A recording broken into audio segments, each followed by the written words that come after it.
You won over Eric by that. And you're Bruce the Blog. And he's Bazzo, and you're watching Bruce the Blog Goes Bazzo. Good evening. It's round 4, Bruce versus Bazzo.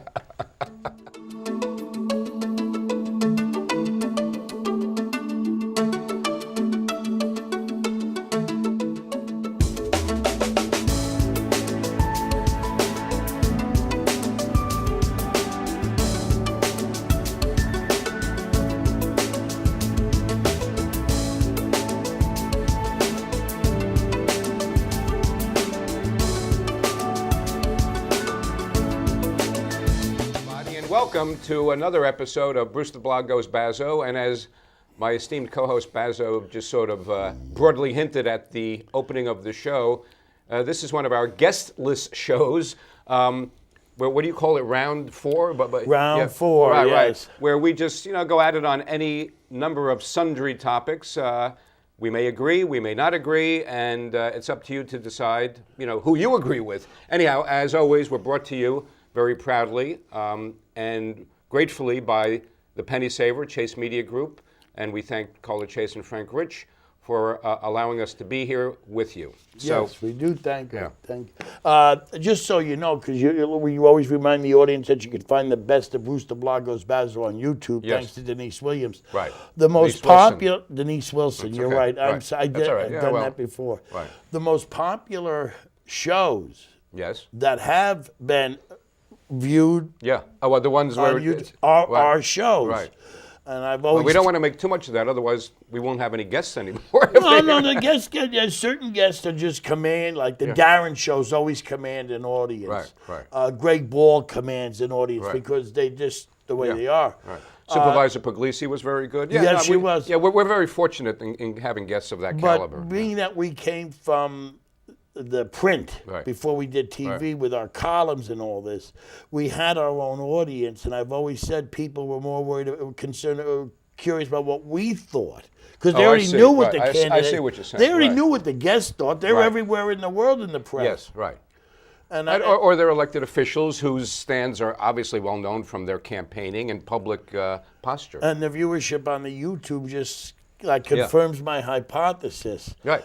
So, I think they just like you. I think you know. Oh, really? Well, I guess you don't read some of the blogs then, if you think that, Bazzo. Anyhow, which is now our segue into the first two topics. If those people like me, I hate to find the people who hate me. Boy, I'm lucky to be alive in that case. In any sense, speaking of guests, we recently had on the show Mr. Tom DiChiaro, who is the owner operator of the winery at St. George in Mohegan Lake, and I always like to mention his brother John, who works with him and does a great job in a lot of areas, programming music and lighting and the winery, of course, this past week, you might say made local history, right? That it received from the town of Yorktown a temporary certificate of occupancy, figuratively known as CO. So if you hear the word CO, it's certificate of occupancy. After a 6-year battle, you can see his commentary on it if you go to ncnlocal.com. Right. Bruce the Blog.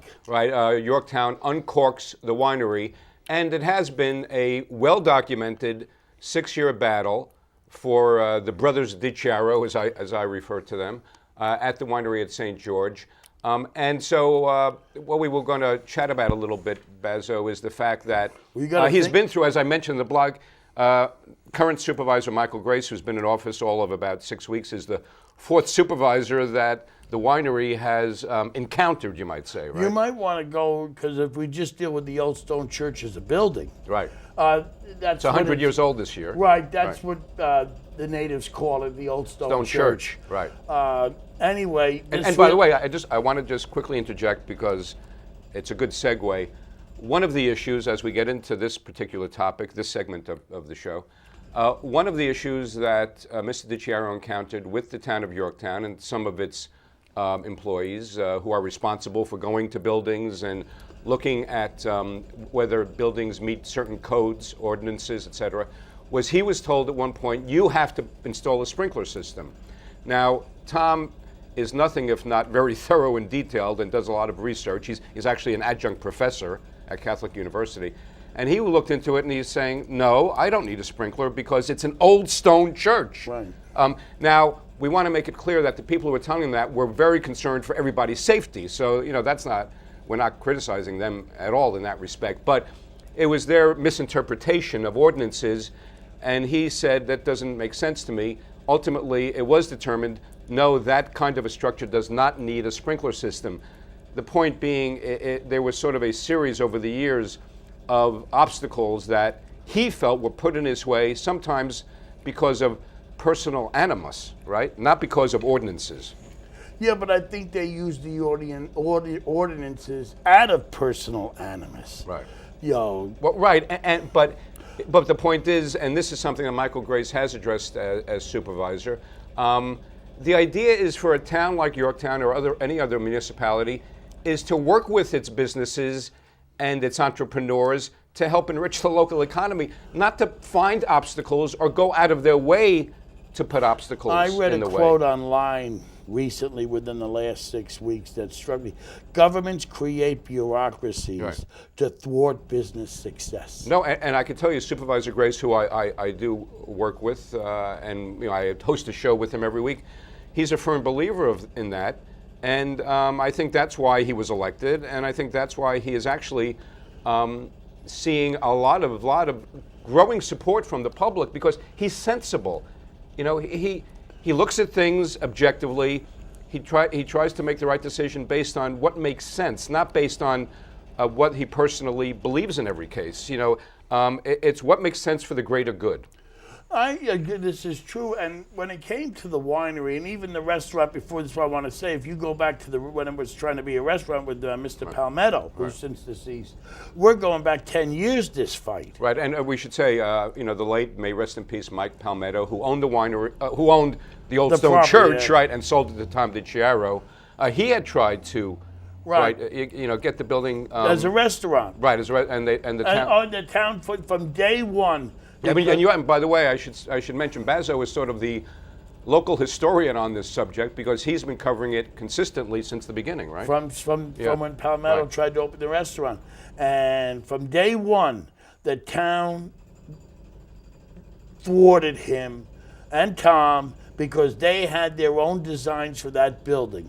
They wanted to make it either a tourist center, which I don't understand, the tourist attractions, I remember that. Right. Or an annex to the museum. And I always said... An annex to the museum, which is in Yorktown Heights. Yes, make an annex in that side of town for the museum. That would be quite a remote annex. Both their thoughts would have taken it off the tax rolls and would have been a burden on the taxpayers because you would have had town employees manning them on the taxpayer dime. And then...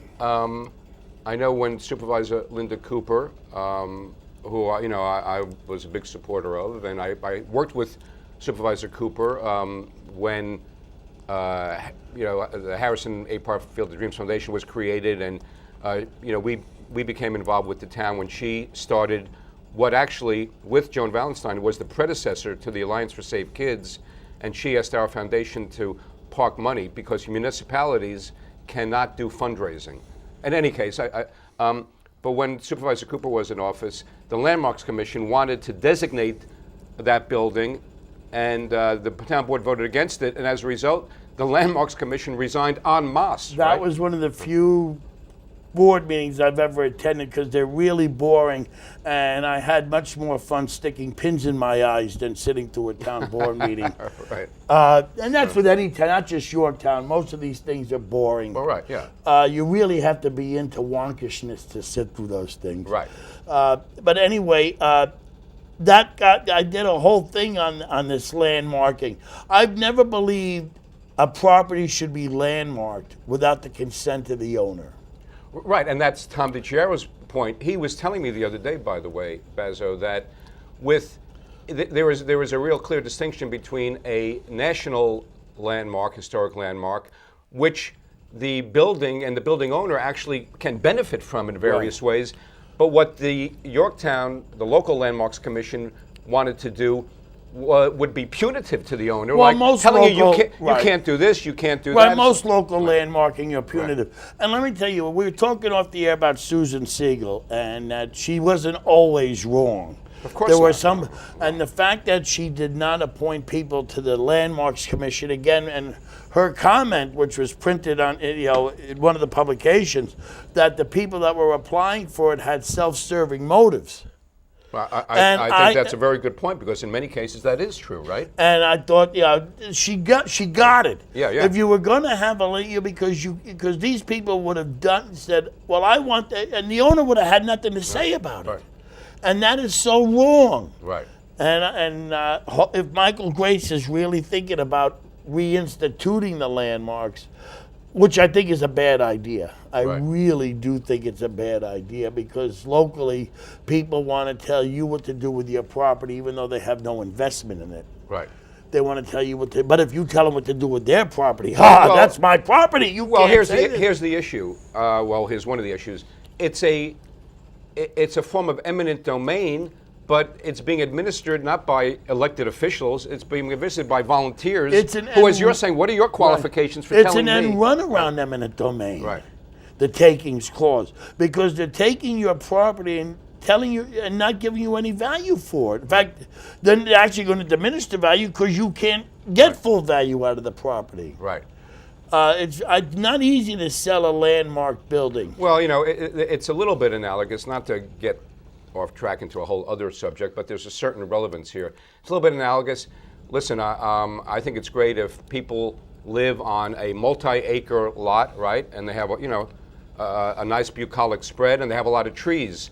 That doesn't mean they should be telling other people, you can't cut down your trees. It's on point. That's quite on point. Right? You can't cut. No, I'm glad you live where you live, and that's fine. Don't cut down your trees. Don't tell me as a property owner I can't cut down my trees, right? One of the things that always annoys me in many respects is when people think your business is their business, and that they should make their business your business. Right. We just... Well, and by the way, I'm not on the town board, and I'm certainly not an elected official in any sense, but there is a certain undercurrent that the tree ordinance may be uprooted.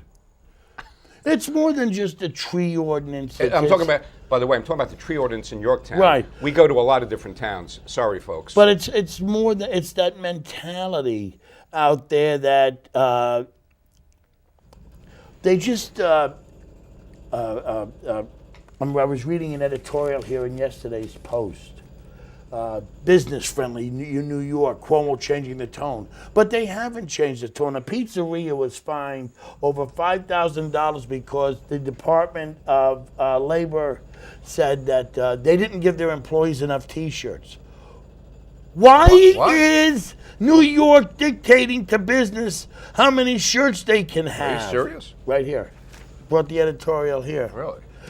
I didn't know this. It makes no New sense York whatsoever, State by the can way. tell certain businesses what kind of uniforms to give their people, how many uniforms to give their people, and if you don't step up to their expectations, it's a very punitive fine, $5,000 because of a T-shirt for a pizzeria. Did employees complain?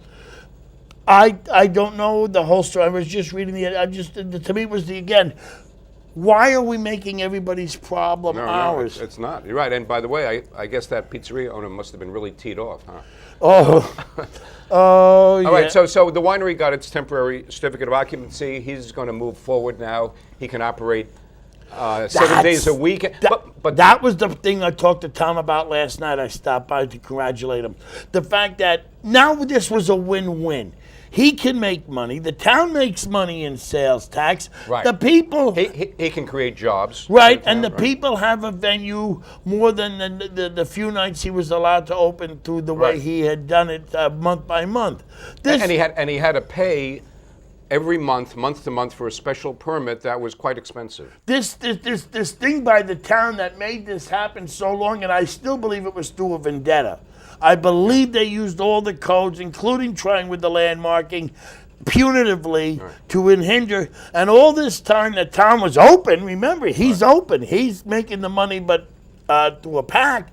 The town's not getting any of the sales tax out of this deal. The town lost. The taxpayers lost. The people lost.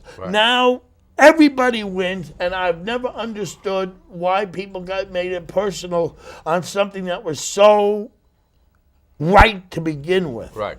Yeah. No, I know. One other thing I do want to touch on this show, Bazzo, is, and by the time people are watching the show, in some cases, this will have receded into the background. But there was news made in Yorktown where a member of the supervisor's family, Right. had some trouble. And all I want to say about that is, it says volumes about the strength of character of Supervisor Grace, that his decision was to publicly talk about this. It happens to be a son of his, that made news, doing something that was against the law. And Supervisor Grace felt, there's nothing that he has to hide about it. And so on the show, those of you who do live in Yorktown, on your government TV channel, Grace Notes, he talks about it openly. And here's the thing about this. He's not alone, and his wife, Lisa Grace, not alone. There are many parents who understand how challenging it is to bring up children. Adolescents especially, 19, 20, early 20s, a lot of them are trying to find their way in the world and what to do with their lives. And heaven knows these days, because of the world we live in, that's increasingly difficult.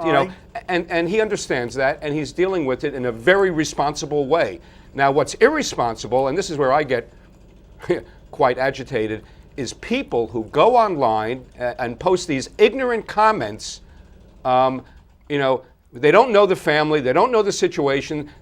Based on some of their comments, they don't seem to know much of anything, and they make malicious comments. And here's the point. You know something? If you aren't a credit to yourself, then maybe you feel you have to discredit somebody else, and that is really sad. Well, let me tell you something. I'm going to give a couple of shots out on this one. Yeah. Number one, the media. I have, in my stable of advisors and my smart people that I go to, I have a person in the media, a reporter that you and I both know that I respect. Yes. Her judgment. Yes. Yes. And I asked her. As do I. And I asked her if you were still in your position, how would you have covered this? And she told me it would have been a police blotter entry. That the fact that he was the supervisor's son. I know that she, has very strong, responsible views on how to handle that. But a lot of the media did basically treat it that way. No, the headlines were supervisor's son. Right.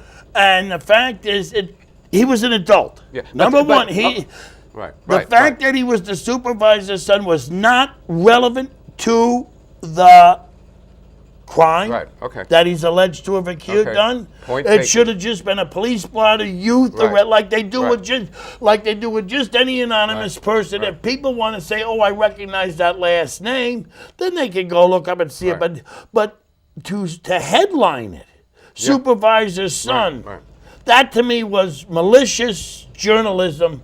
Trying to score points, trying to get, and if you got to score points, a family is in pain. It's like when a child kills himself, right? And you get these a lot that you would never have covered a private suicides in your tenure, right?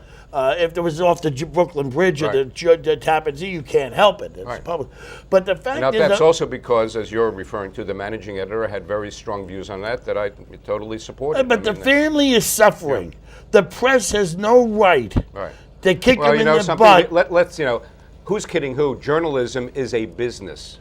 End of story. No, but 30.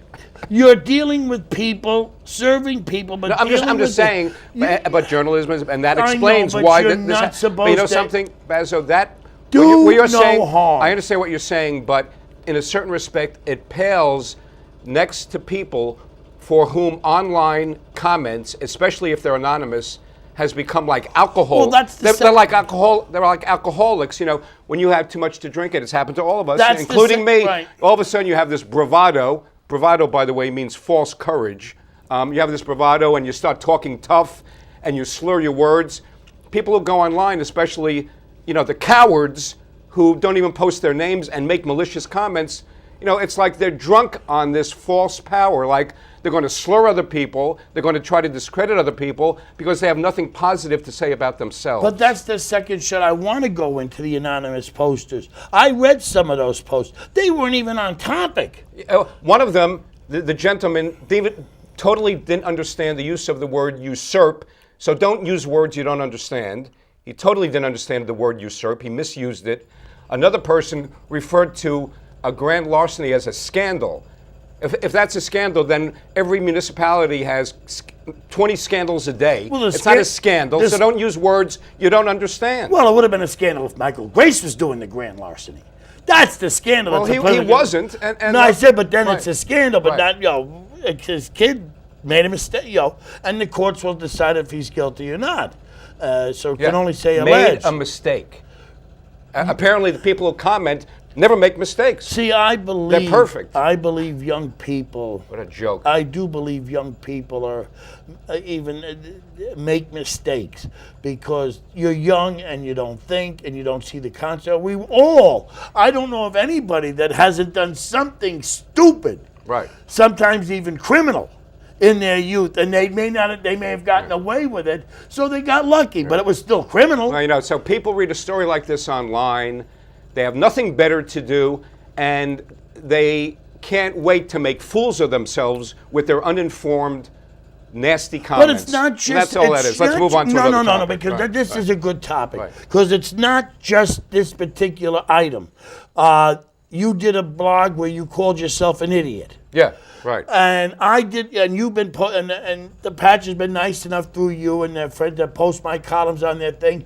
And I did one on Schumer and Gillibrand, and there were like 50 comments, 2 on topic. Right. The rest were 2 people fighting with each other through and I'm saying this is ridiculous. And then you call yourself an idiot, and then you got people obviously didn't read your thing because they were calling you an idiot. I know, right. And you made us, and you did a reply blog, and I wish you would talk to the audience about that. I was obviously being a little tongue-in-cheek, saying that these people think it's their job to call somebody who posts a blog an idiot, and even if you call yourself an idiot, they take umbrage. Like, no, you can't call yourself an idiot. That's what I'm here to do.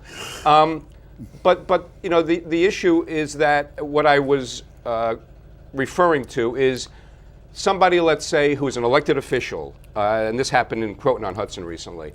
Somebody maybe who writes a blog that appears on Patch, and by the way, almost anybody could do that. So nobody's stopping the nasty commenters from writing their own blogs. We're perceived in some way, whether they realize or not, as insiders. They feel like they're on the outside, so they have to go on the offensive and carp and comment and be negative and criticize and discredit you, instead of God, heaven forbid, saying, that actually is a pretty valid point. I agree with you. But it would be nice if they were going to be on topic with their decision. They can carp all they want. Right. But they veer off into these tangents that are irrelevant. Right. And I'm saying to myself, you guys must have the most pitiful life. Right. They must be sitting in their basement in their underwear with their drool, sipping beers, picking their nose, and saying, oh, I can talk to somebody. Well, you know what it is? It's, the technology, any technology itself is neither good or evil inherently, but the internet has bred this toxic byproduct of weasels. They're weasels. Yes. That's what they are. Because you're a weasel if you can't go up to somebody and say to their face what you're posting online, especially if you're not even putting your name on it. Let's move on. Now we can move on. But I just wanted to say it wasn't just that particular incident. Right. This is a general thing. We've talked about it before because it is a bone of contention. Pet peeve. That's the word I'm thinking of. And you can't say it enough. And maybe if we get somebody... This show educates one person into saying, at least let me keep it on topic. Yeah, but because you can only do it in baby steps. It's baby steps. It's like I'm fulminating over here. Maybe you should throw some ice water on me. I don't know, but I think we have to say, Bazzo, that the people we're referring to, are marginal. It's a lunatic fringe of people who do this kind of nonsense, and obviously the great majority of people are civil and decent people, and so. I think, we can move on. If we know the timing of this show, it's going to be the show before Super Tuesday. And now, I know you never talk about who you're going to vote for. But the problem is... Today won't be any different. But no, in a Republican primary... Right. you're allowed to choose a Republican because it's a Republican And by the way, primary. what I will tell you is that I'm not registered with any party. No, but I'm saying, but neither am I. I'm unaffiliated. Right, but I'm saying, so we're not voting when it comes to New York. So but the point is, we can actually pick a Republican in a Republican primary, and it doesn't say anything about November. And you've got 3 candidates now going into Super Tuesday, which I believe will be the real deciding on where it's going to go. It looks like Santorum is getting the conservative thing. People are starting to go away from Gingrich. Right. Romney has the money, but he still can't get above that 25% of the Republicans, because when you add Gingrich and Santorum together, they still have more support, that conservative base. How have you been watching? Because I talked about this with Darren 2 weeks ago. You were out sick. You know I'm a political junkie. So right. So how have you been seeing this? How about seeing how? I think what's fascinating to me is how, the Republican Party collectively is totally, the word is fractionated. There's no cohesiveness there, obviously, philosophically or politically. And I think that, what some of the analysis you do read and see says, makes certain sense to me, that what they're basically doing in a certain sense is handing votes over to President Obama. Yeah, but couldn't you because, there is no unification of the party. They're shooting, they're stabbing each other in the back, except they're doing it on TV so you can see it. And what's going to happen, quite logically, is whoever the nominee is, they're providing all of this commercial material to the Democrats that you're going to be seeing later this year, where one Republican leader, opinion leader with a very large following, is going to be criticizing the nominee. Okay, right? now let me say, let's go back to 2008. You had Obama versus... If Romney's the nominee, the Democrats obviously are going to have commercials showing Newt Gingrich saying how unqualified Mitt Romney is. Rick Santorum saying unqualified. If Santorum's the nominee, it's going to be vice versa. Yeah, but let's face it. Republicans ran Hillary Clinton 2 o'clock in the morning ad, comment about Obama, 3 o'clock in the morning about Obama. It didn't hurt Obama. Right. I think that these vetting processes are important. But what I think you're watching... No, and I agree with you that I think actually it's healthy. I think it's more than important. It's healthy. I don't know. I have no idea who's going to be the nominee. Everybody thought at one point it was Romney. Now, I don't know. Well, Romney's got the super delegates, and like I talked about... And he has a lot of money. But he's got the super delegates. Right. And they can, like in 1976 and 1980, on Democrat and Republican side, the super delegates decided those close calls. So sometimes they stayed primary, the fixes in, and the establishment wants Romney. And by the way, if he's the nominee, I will tell you, I think he's a credible nominee, and I think he's electable. Look what happened with Reagan and Bush. Right. Reagan chose Bush to be the vice president to unify the party. You may see a reverse with Romney choosing either probably Santorum and not Gingrich, because I think there's a visceral hatred between those two. Yeah, but not be with Santorum. You might see that to unify the party. Oh, you mean Santorum as VP? Yes. Yeah, that could be a very strong ticket. It could be a very strong ticket. What I'm saying right now is that people should not pay too much attention to the media spin on these primaries, because it's the same thing they said in 68, 72, 76. Right. Oh, they're going to hate that. Nobody's going to come together. Right. No, the primaries are important. Okay, good point. And they vet and... Okay, and we have to wrap it up. So yes. But anyhow, it's been fun, Bazzo. I don't think either of us have marks, right? You didn't lay a glove on me. No, something tells me you're a Romney supporter. Huh? You look like you're an establishment guy. Oh, okay, right. Anyway. You'll never know. Oh, what? I've already said in one of my columns I'd prefer Gingrich. Oh, okay. Right. And that's my opinion, and you may beg to differ. And when Bruce the Blog listens, people talk. Thanks, everyone. We'll see you all next week. You are...